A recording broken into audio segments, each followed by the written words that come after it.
Assalamualaikum warahmatullahi wabarakatuh.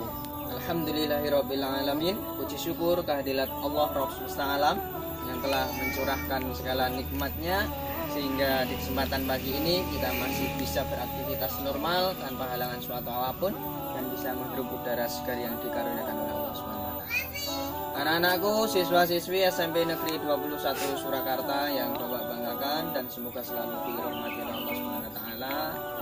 Dan lagi saya sampaikan untuk selalu bersyukur di setiap kehidupan kita, di setiap hari harus selalu bersyukur atas nikmat yang diberikan oleh Allah Subhanahu wa taala.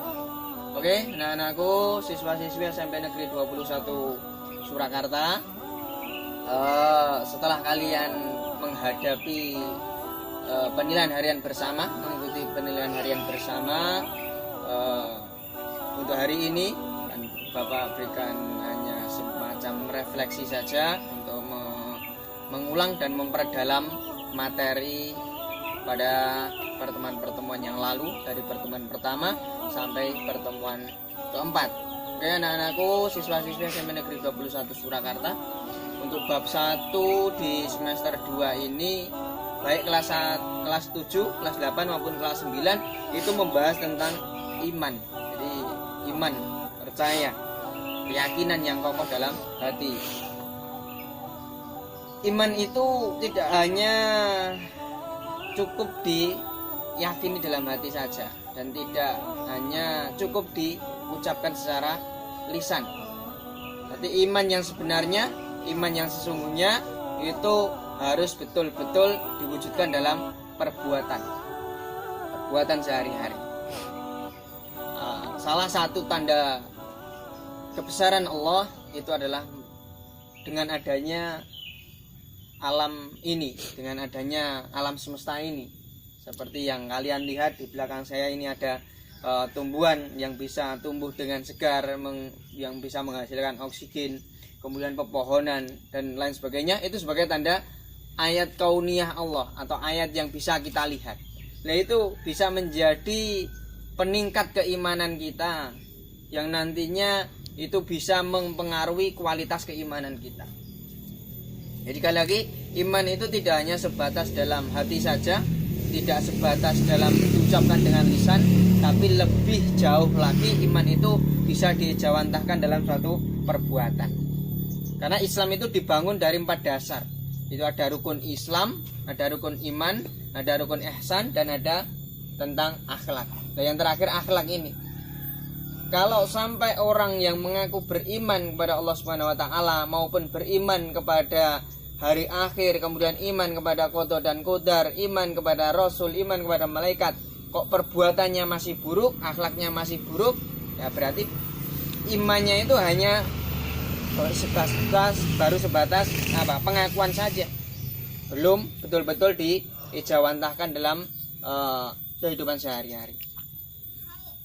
Maka anak-anakku semuanya, mari betul-betul iman itu benar-benar ditancapkan betul dalam hati ini sedalam-dalamnya, kemudian diucapkan, dipersaksikan dengan lisan kita, dan yang lebih penting lagi dipraktekkan, direalisasikan dengan perbuatan. Kalau umat Islam itu imannya sudah terbentuk dengan baik, maka tidak ada umat Islam itu yang berbuat buruk. Ketika ada muslim kok masih berbuat buruk, berarti imannya masih dipertanyakan. Itu juga berlaku kepada anak-anakku semuanya, baik kelas 7, kelas 8 maupun kelas 9. Seberapa jauh kalian beriman kepada malaikat, seberapa jauh kalian beriman kepada rasul, seberapa jauh kalian beriman kepada qada dan qadar, itu bisa dilihat dari perbuatan kalian sehari-hari. Maka sekali lagi, dalami lagi ilmu kalian, ilmu keagamaan kalian. Koreksi lagi keimanan kalian. Sudah sholat belum? Sudah merasa diawasi oleh malaikat belum? Sudah merasa mengikuti apa yang menjadi petunjuk Rasulullah atau belum? Itu anak-anakku untuk refleksi materi kita sebelum PHB.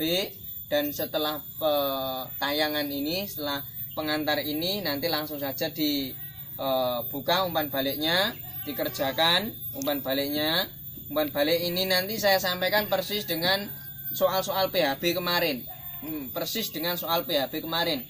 Itu untuk mengulang dan untuk memperdalam saja, karena saya yakin masih banyak sekali anak-anak yang kemarin itu mengerjakannya belum maksimal, jadi nilainya masih sangat kurang. Dan nanti umpan balik ini akan saya gunakan untuk memperbaiki nilai kalian untuk PHB kemarin. Sama persis soalnya.